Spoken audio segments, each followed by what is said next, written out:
Hello everyone, good day! And for today's lesson, we will talk about social dances. For the objectives, at the end of this module, you should be able to execute the skills involved in social dances and describe the nature and background of the dance. And these are the learning targets. We should be able to trace the origin of the ballroom dance, gain understanding about ballroom dance, differentiate recreational and competitive, perform ballroom dance, and value the importance of ballroom dance. So what is this module all about? Well, this module introduced you to the value of social dances in the enhancement of your fitness. At the same time, maximize the opportunity to develop your social skills and widen your connections. You will be provided with activities in social dance, which will in turn lead to greater awareness of your fitness. So what is social dance? Social dances are generally intended to participation rather than performance and can be led and followed with a relative ease. They are often danced merely to socialize. So yan yung keyword natin dito. Social dance, socialization, meaning this is a physical activity wherein we have to engage, we have to communicate, and we have to socialize with other people. It's a participation rather than a performance. So by socializing, hindi mo talaga maiwasan na paghalubilo and get motivated and maging masaya. Kausap mo yung mga friends mo o yung mga kakakilala mo pa lang. Social dances has major classifications, namely the Latin American dances and the modern standards. Social dances are communal in nature, performed in social gatherings in any given space. These are synonymously referred to as ballroom dances, but the former is performed in balls or former social functions. So, ano ba yung sinasabi mo, Sir Ballroom? Hindi ko talaga naiintindihan. Okay. Pag sinabi nating ballroom refers to the area where we perform, where we socialize, where we communicate, where we gather and know some other people and widen our connections. The ballroom. Now, when it comes to dancing, this is how we socialize with other people. No? So basically, ballroom dancing is just a participation where we socialize in the form of dancing. So ano yung mga competitions, sir? Ano yung mga dance sports sinasabi nyo? Well, in ballroom dance, meron tayong or ito yung tinatawag na social dance. Ito yung mga parts niya. Ballroom dance is also known as a social dance. It is a recreation and social interaction. Another keyword, we have ballroom dance, where we usually do our recreation. Ballroom dance performed in a ballroom area. Dance sports. Dance sports, eto na yung competition, sports activity, wherein we usually use the basic skills of a specific genre or classification and then make it as a competition because meron tayong mga judges, meron mga scorers, and participants. Now, these are the linkages of ballroom dances. We have the WDSF or the World Dance Sports Federation wherein dito nagsimula ang mga rules and regulations, mga guidelines before may sasagawa ang isang competition. When WDSF already completed all the changes when it comes to rules and regulation, they will go and disseminate that to the other organizations. Here in the Philippines, we have here the Dance Sport Council of the Philippines Incorporated. So, kaya nagjo-join yung mga Filipino sa Asian competition, no? Sa mga SEA Games when it comes to dance sports competition. So, when these rules are received in the Philippines, now i-disseminate naman yan sa professional division. Okay? So, after sa professional division, dito naman yung sa LGU, sa DepEd, sa CHES, and any private organization where ang makaka-benefit nito ay sa mga estudyante and yung mga nangangarap na maging isang dance porter. I don't know if tawag, dance porter. Parang ganun siya saying. Okay. So anyway, so yan yun siya, no? Yan yung mga rules or mga in charge sa pag-disseminate ng information para ma-preserve ang knowledge and skills ng isang individual. Now, let's talk about the modern standard and Latin American. Ito yung dalawang klase ng sayaw ng social dance. Okay? The modern and the Latin American. So, sir, let's hit the learning target. Ano yung history ng Latin American at saka modern standard? Well, nagsimula ito, Cuba is a poor country, no? And together with the other people, meron silang way on how to recreate, no? Sa pamamagitan ng sayaw.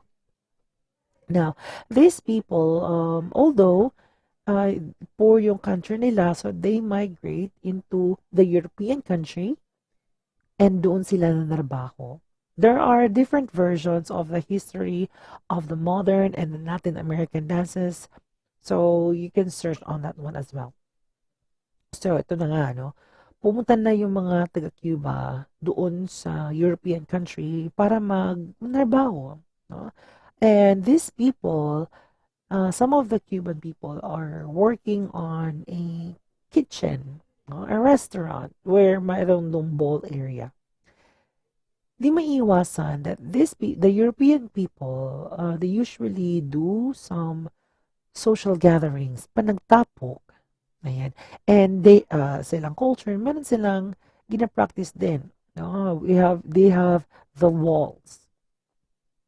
And in Cuba, iba naman yun sa kanila. No? More on Latin type of dances. Yung very energetic, very lively, very free.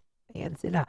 However, sa panarbaho nila, no, di man, sakit siya, di ba, naman yung murag, naman sa tawag ni portahan nga na ay linging nga sa amin, di ba? So these people picked, no, natanong sila, uy, hala, no, yung mga mayayaman, no, very elegant, they wear long dresses, tuxedos, and they really look expensive. Then the people of Cuba are really amazed on how they do their social gathering, very formal. So, dili malikayan, no, after sa ilang break, sila po, syempre, no, nagkiat po sila, day. Party, party! No, so these people, after their break, so they dance as well, no?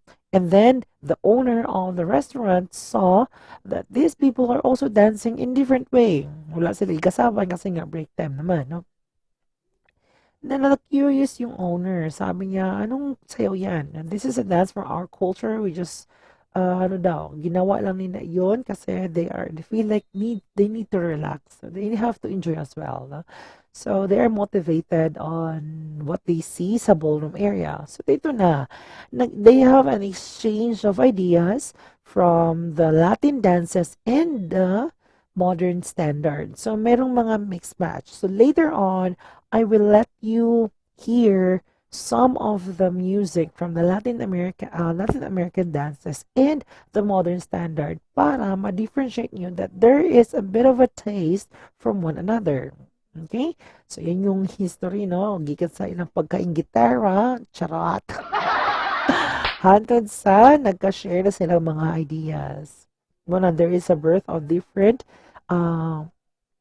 dances in Latin and modern standard.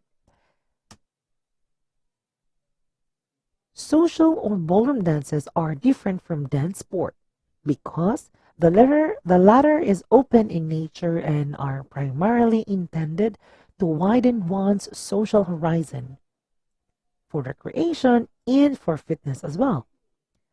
The competitions are referred to as competitive ballroom dancing.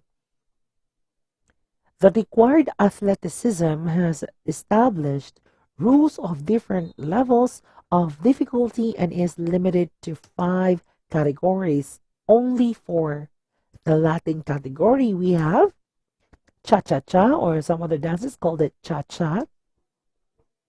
We have the rumba. We also have here the samba. We have the paso doble. We also have the jive.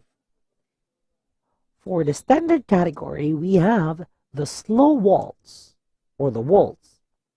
We also have here the tango. We have here the Venice waltz, foxtrot, and the quick step.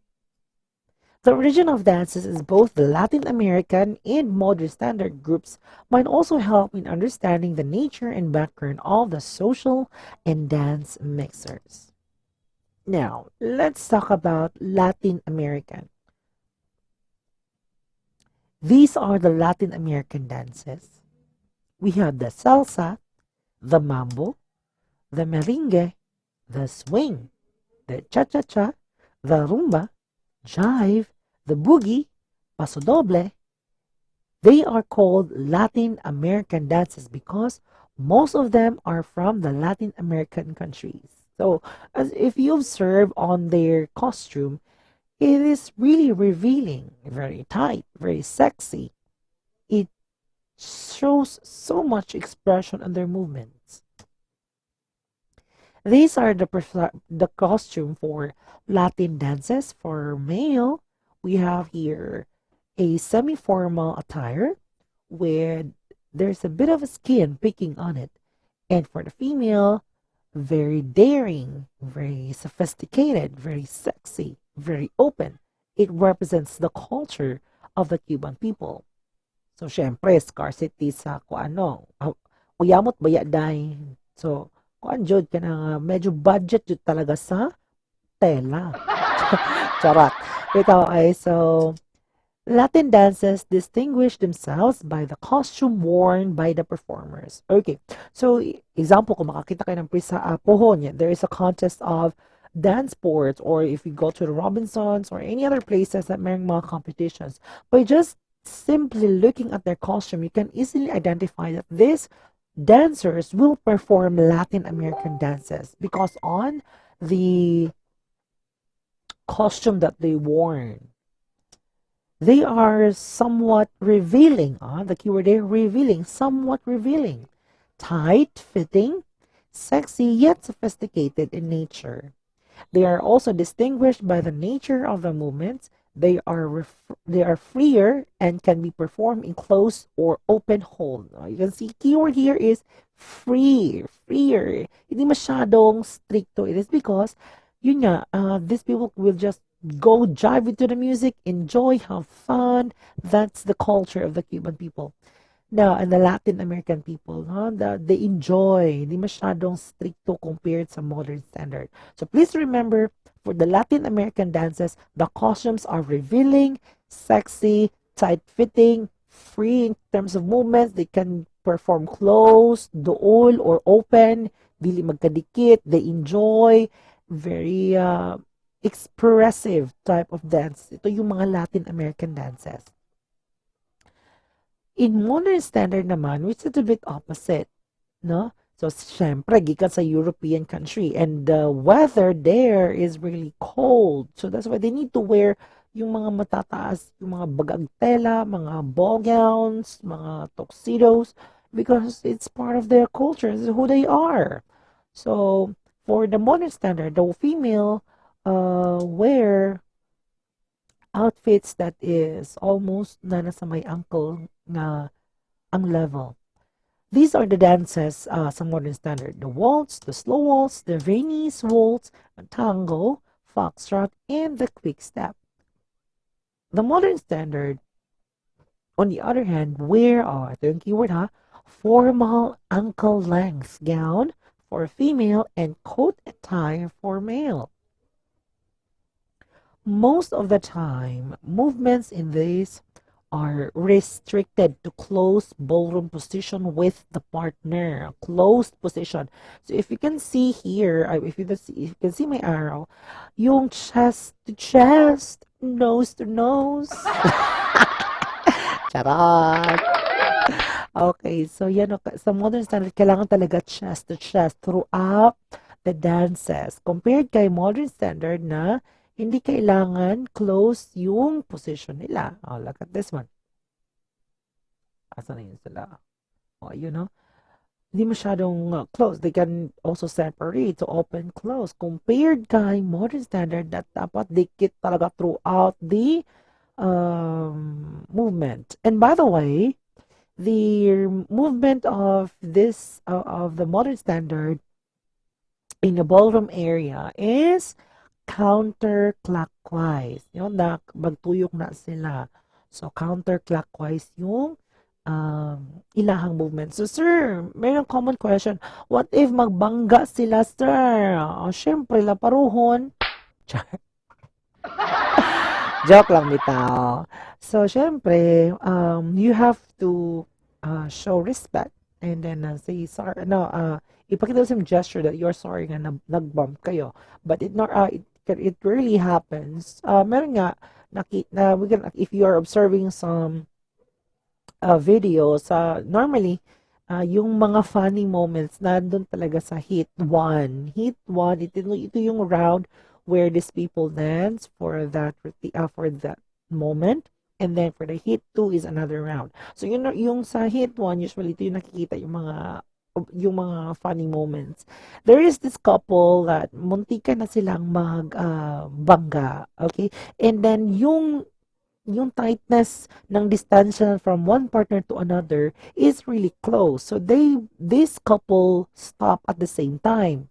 So if some of you are looking, sir, bakit walang gumagalaw sa kanila? Bakit walang nag-initiate human yun nila ilahang ko anya nagtindugay sa post sa dito? Because class, if naibang hitabo na ing ato, like magtapad ang duha ka dancers, no, a couple, sorry, do ka couple, nagtapad sila kasi sa ilang routine, kasi they have this routine. And then, naabtan sa isa ka point, wala na human lang routine, pero nagdikit sila, and if they will move, maigo dyo tong pikas partner. So, and they ended up, nag-stand still lang sila taga doon. They hold their poses. So, ano yung question doon? Nganong wala sila, nganong wala nang move? Because, ito yung if kayo daw yung couple na unang mag-make a move o para muhawa dadto kung asa ka mo nagtagbo, it means that you are weaker. Yan yung explanation nila dyan.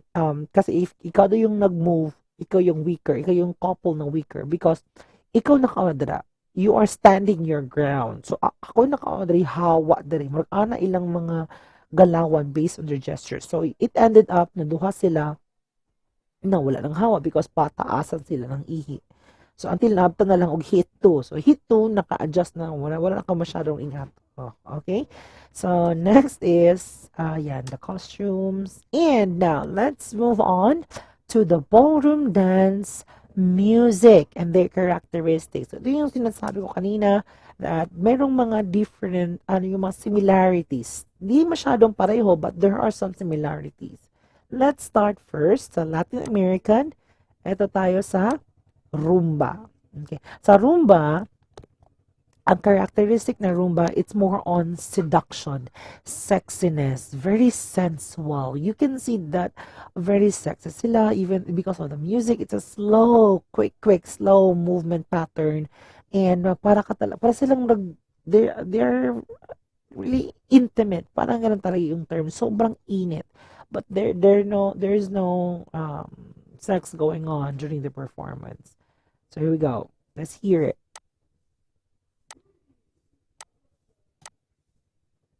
Kumuplay siya.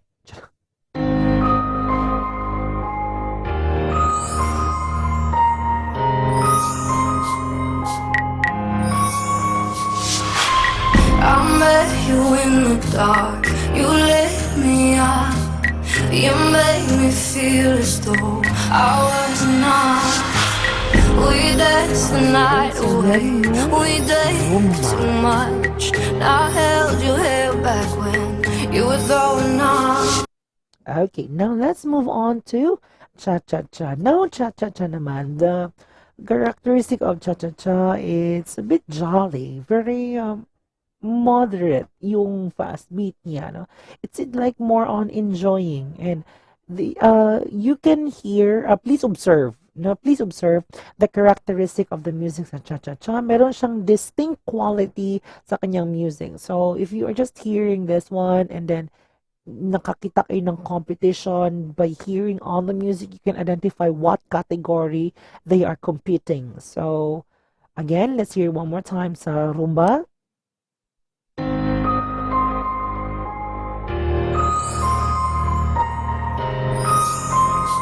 Yan yung rumba ha. Eto naman yung cha-cha-cha.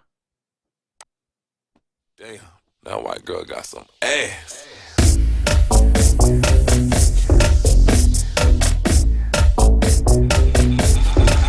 I can't believe it.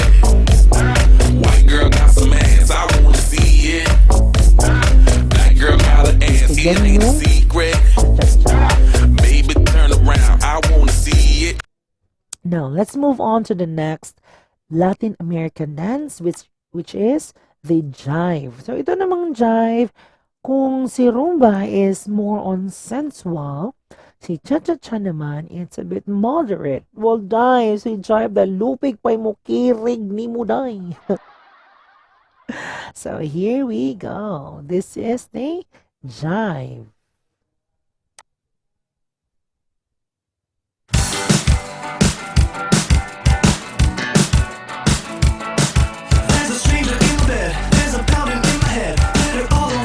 So the music is really upbeat. I smell like a mini bar. DJ's passed out in the yard. Barbie's on the barbecue. It's a hickey on a roof. Pictures up last night. Ended up on blood. I'm screwed. Oh well. It's a bad flirt, but I'm pretty sure it rules. Damn.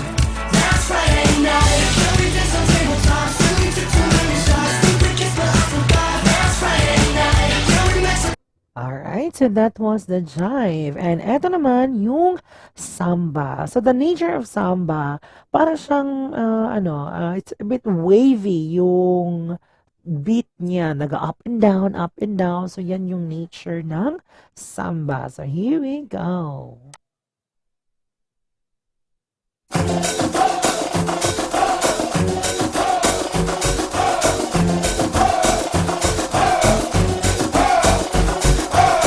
Súbele mambo pa' que mi gata prenda los motores. Súbele mambo pa' que mi gata prenda los motores. Súbele mambo pa' que mi gata prenda los motores. Que se prepare que lo que viene pa' que le den duro. Porque yo sé que tú no te me vas a quitar duro. Pero me gusta que tú te dejas llevar duro. Todo lo tiene, ella sale a vacilar duro. Mi gata no para janguear porque a ella le gusta la gasolina. Okay, so that was the samba. And now we are down to the last category. We have the paso doble. Now, the paso doble, ito yung sayaw wherein they try to imitate the movement or the environment of sa isang arena. Ito si bull at saka si matador, no? So for this music, the male will be the matador and the female will represent the bull, while the matador will try to tame the bull. So ito yung music niya.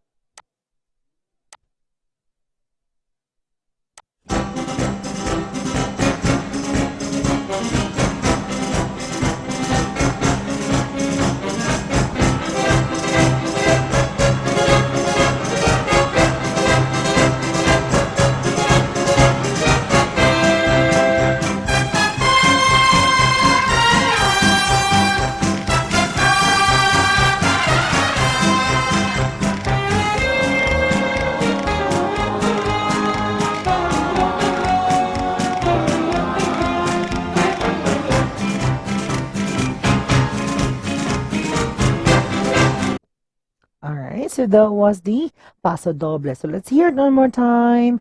The rumba.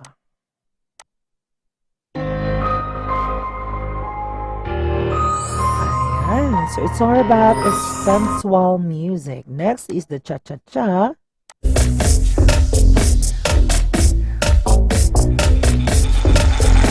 And the jive. Flamingos in the pool, I smell like a minibar. DJ's passed out in the yard. Barbie's on the barbecue. It's a hickey on a bruise. Pictures of us. And the samba. Gata prenda los motores, súbele mambo pa' que mi gata prenda los motores, que se prepare que lo que viene pa' que le dé duro, porque yo sé que tú no te me vas a quitar duro, lo que me gusta es que tú te dejas llevar duro, todo tiene. And lastly, the paso doble.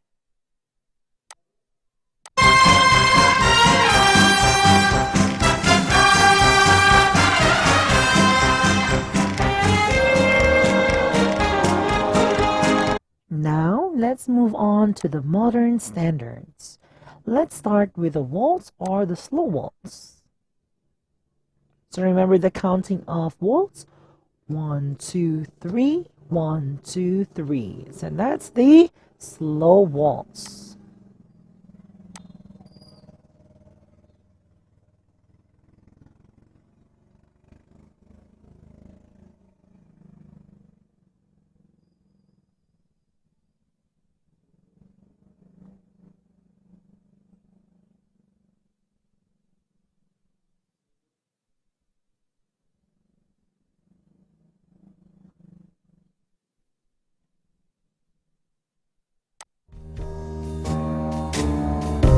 But if by chance you're here alone, can I have a moment before I go?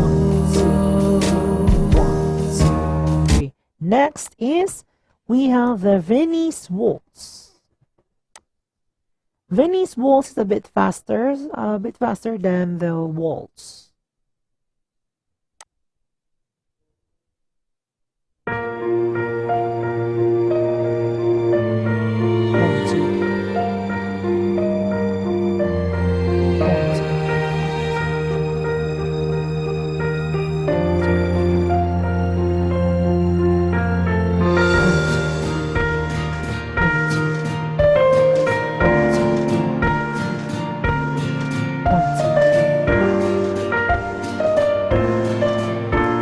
That was the Venice waltz. Ano yung kapareho ng almost kapareho ni slow waltz from the modern from the Latin American?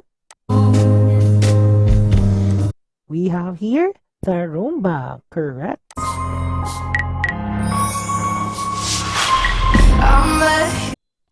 Yeah, for the Venice waltz naman, although hindi sila masyadong kapareho ni cha-cha-cha, but it's a bit faster than the cha-cha-cha. Now, we have here the tango. Okay, tango. Ito yung isa sa mga pinaka-favorite ko, no? But tango is also considered as the most controversial category in the modern standard. Bakit kamo? It is because tango, it represents a male, a rich male, and a female na hindi niya bet yung lalaki. Correct. Hindi niya beat. Hindi niya bet yung lalaki, no? So, ang hitabo is, gina-try siya go since it's sa ballroom area, kailangan mong sumayaw sa kanya, parang ganun ang moment. So, throughout the dance, you will observe that the female, ang layo-layo talaga ng ulo niya sa lalaki. And she will not look at the man's face. Puro kilid, left and right. Likayan yun niya ang lalaki. So, muna makita niyo murag wahing ang mga babae diha aday. No? So, that's the nature of tango. So, bakit siya naging controversial, sir?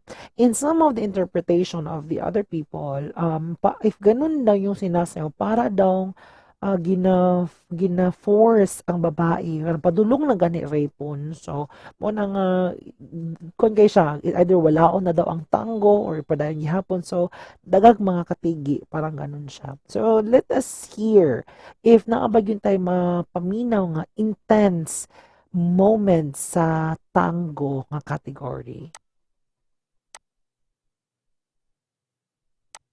I think it's your love. It's like the ocean. What the ocean are you?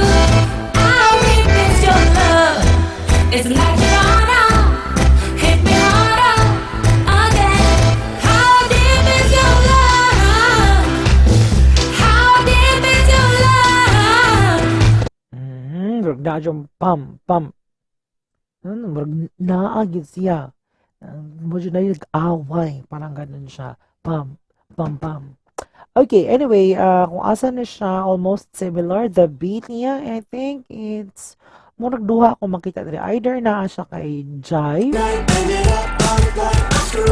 and kay Paso Doble. Ay, kay Paso Doble siya kapareho. Almost similar kay Paso Doble. Okay, next is the Foxtrot. Foxtrot naman, it's a chill type of music.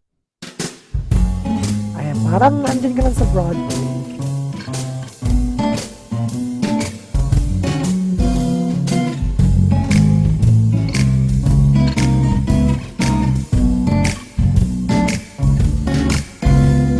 Hush, don't speak.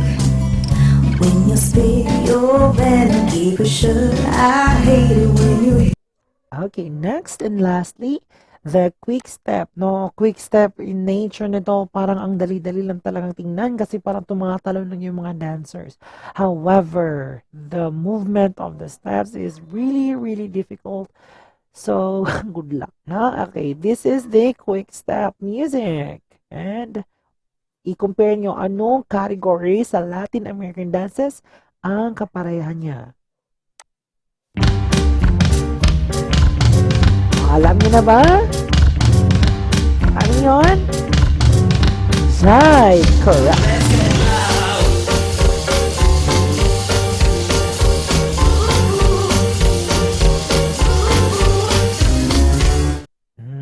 Jive in the me. Ay, jive, joy, almost similar niya, no? So, these are the dances and its samples on the samples of different dances. Latin, we have the rumba, cha-cha-cha, the jive, the samba, the paso doble. The modern standards, we have the slow waltz, the Viennese waltz, tango, the foxtrot, and the quick step. So, where are these dances originates? Well, in cha-cha-cha, Cuba, rumba in Cuba, samba in Brazil, paso doble in Spain, jive and boogie from USA, swing from USA, merengue, Dominican Republic, salsa from Cuba, mambo from Cuba, and for modern standard, slow waltz from Austria, tango from Argentina, Viennese waltz from Vienna, foxtrot from USA, and the quick step is from the USA. Now, what are the purposes of social dances? Undeniably, people dance for various reasons. For some, it can help, it can be it can be a form of expression, an outlet, a stress reliever from anybody if they are performing with their people, with a new people, which they meet in a ballroom area. For others naman, social dancing also gives them the opportunity to have a physically active lifestyle. So if you imagine yung mga oldies natin, yung mga lola na nag-enroll pa og ka ng ballroom dancing because they really wanted to enjoy at the same time at saka yung maging mayroong involvement yung physical body nila, dili mas stagnant kumbaga. So still magtone gyapon because there are some disciplines in social dancing nga kailangan nimo apply as a dancer. Just like the pointing of the foot, the stretch of the thigh and the leg and the hamstrings, the body lining, no, the posture. So there are different reasons. Now let's move on to the actual sample videos of Latin American dances. We will start first with the rumba. So try to observe their actions, sensuality, sexiness, seduction.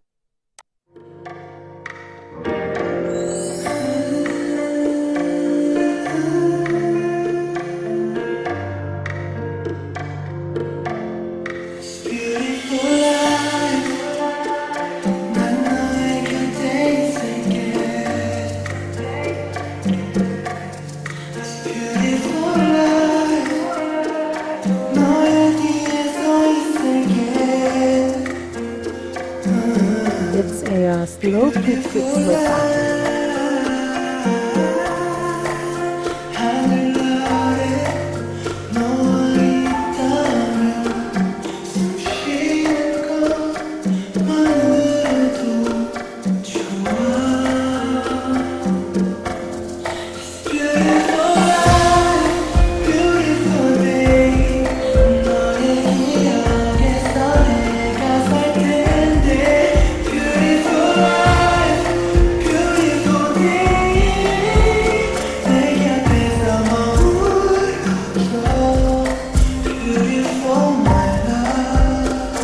Observe the lining, the foot na agyaton ang discipline sa ballet and the posture.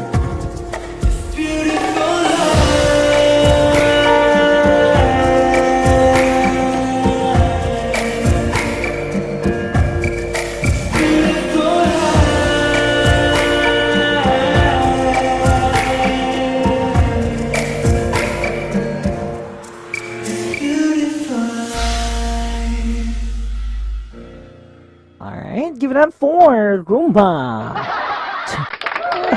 Okay, so here we go. Next category, we have the cha-cha-cha. So observe the music, the attack of their steps, and the action. Here we go. I love it when you call me señorita. I wish I could pretend I didn't ya, but every touch is ooh la la la. It's true la la la. Ooh, I should be running. Ooh, you keep me coming for you. Hey, Miami, there was hot from John. Should creeping off me before I even knew her name. It's really cool, yeah, no. Alright, so that was the cha-cha-cha. Okay, next naman is the jive. So from the sensual to a moderate upbeat music and the super upbeat music. So yung pagka-upbeat, pero sila sila ambak-ambak zay. So try to check the control of their foot, the knees, the gestures, and here we go. Please all welcome the jive.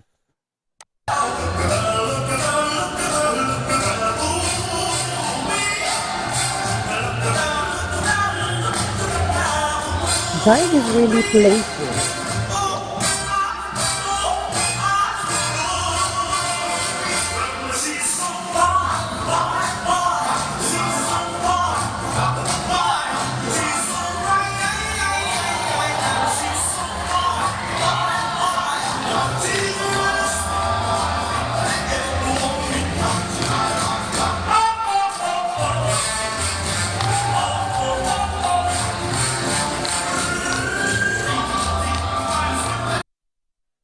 Alright, so that was the jive. No, very enjoy kay tanaw, no? And next, we have the samba, or the backward motion. Here we go.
Alright, so that was the samba. And next, we have now the paso doble. So the matador and the bull.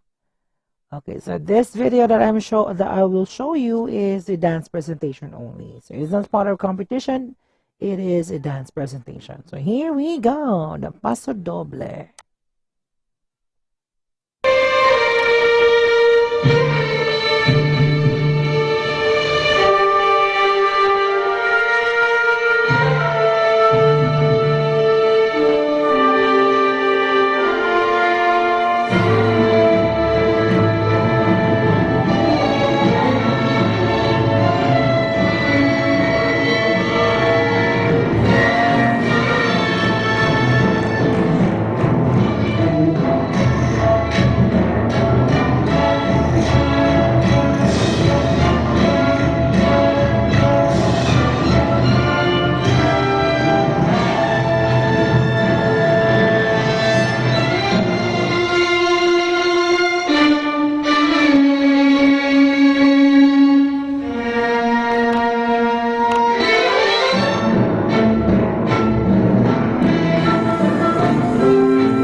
Sino ka dyan?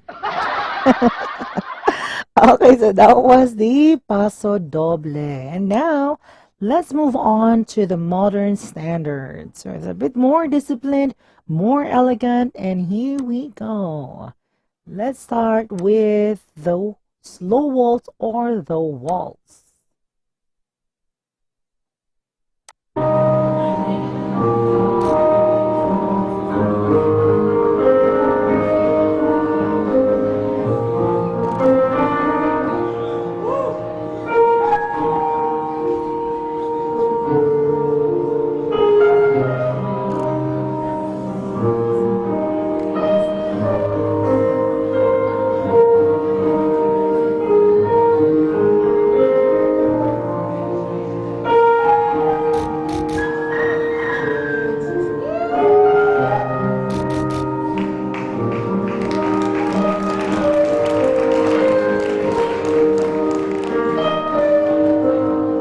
Observe the chest, the closed contact, the counterclockwise rotation.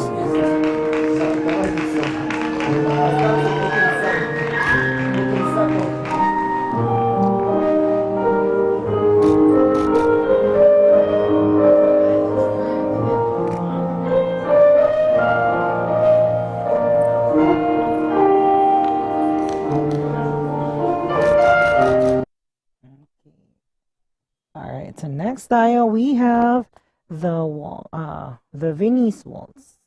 Ayan. The next dance is a Venus waltz.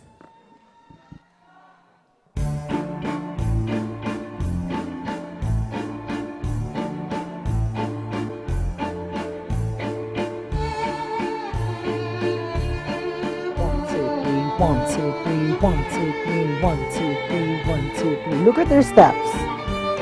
The gesture, the chest to chest, the footwork, the rotation.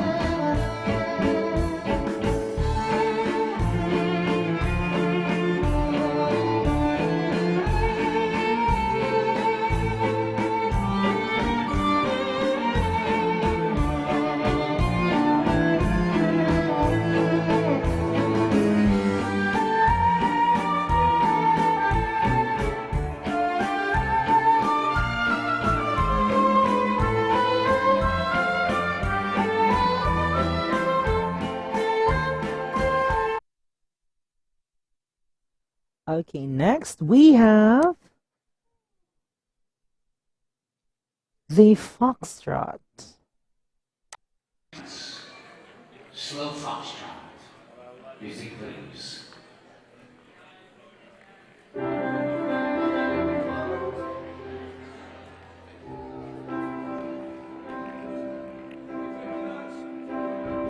You see this guy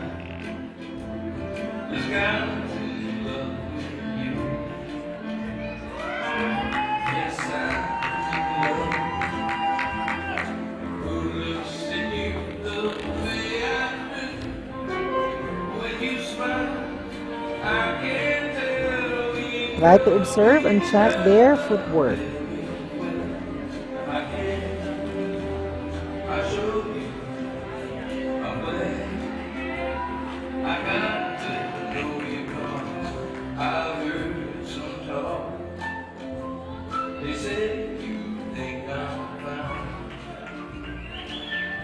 This guy's in love with what I do to make you mine. Tell me now. Okay, so that was the foxtrot. Next is we have the tango. So observe, the female doesn't want to be partnered with the male. So that is why ang ulo niya isig kakilid. Hindi gid siya mo tanaw sa iyahang partner. So let's observe the intense tango.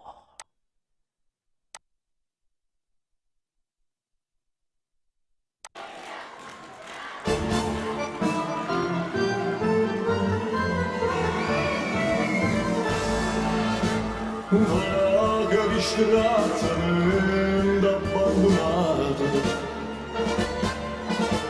Naon ta di ka mastikmos diha. Capirla nasconuta,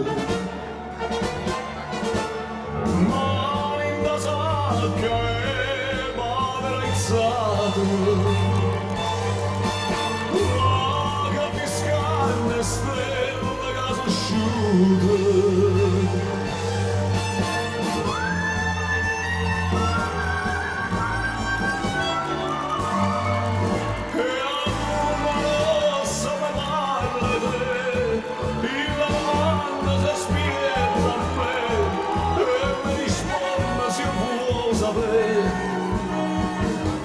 C'è sta nessuno, io chiamo Roma Mattere, ma tutta gente che parla di risponde tardi che vuoi sapere, che non c'è sta nessuno, ma lo sa, chi me sarà sincera, non lo sa, se ne chiude la sera senza me.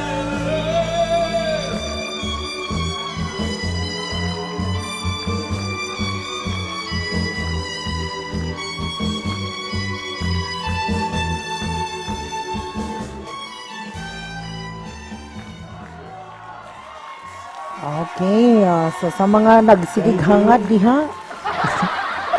Okay, so that was the tango.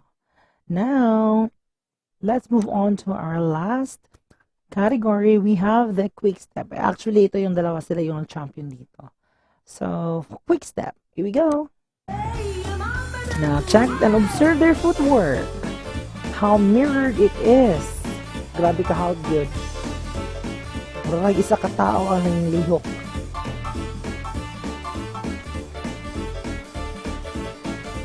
Ti avevo detto nel primo appuntamento, non mi portare nessuno appresso a te, invece non lo frate, una sola nave nipote, sulla nostra moda, scimma sempre te, e mi hai promesso domani chi lo sa, vengo soltanto con mamma.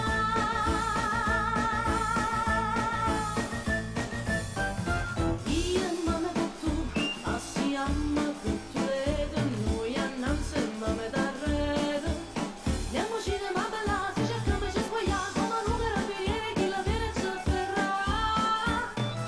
Ma innamorò, sono rassegnato, non reagisco più. Ehi, Oh, mamma God. tu, Murag isa lang katiil jud, gitahi lang tiil dahin.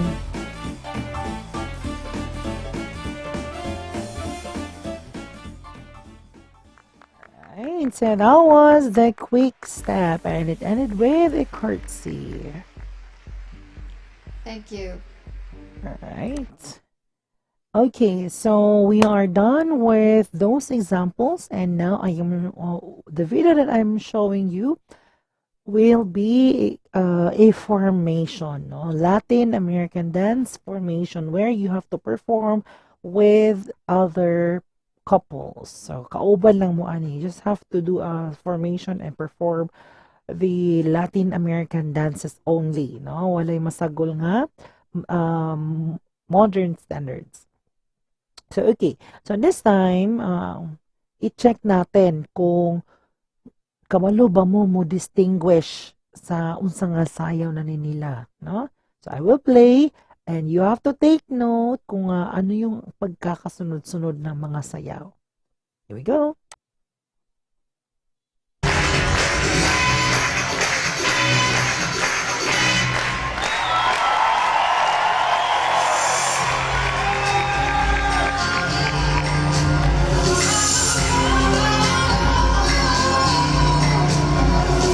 Ready.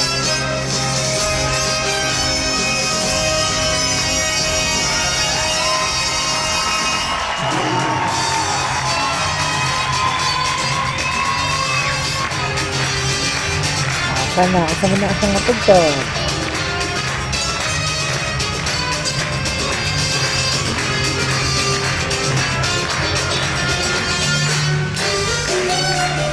Wala sa, asa mo na asa.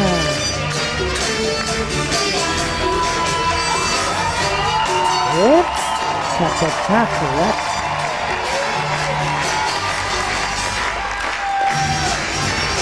Okay na siya. Sama na.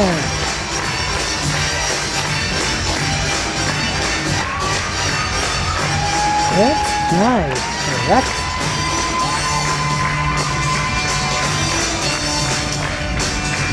And Kenisha,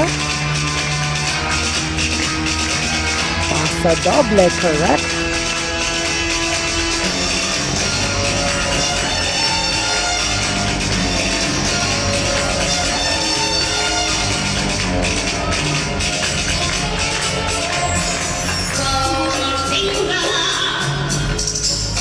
Ano siya? Sama niya.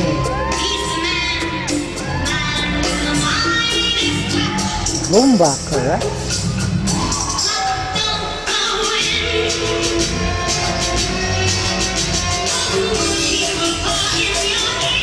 Ano yan? Sama niya. Cha-cha-cha, correct?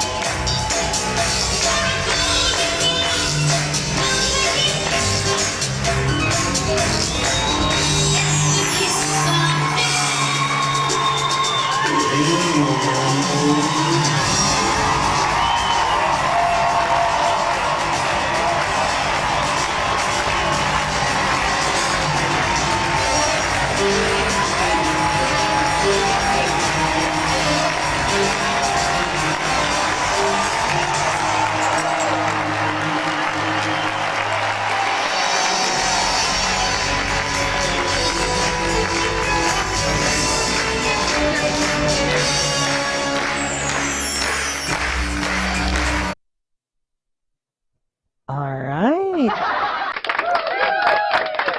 That was the Latin American dance formation. Okay, and that concludes our lesson this.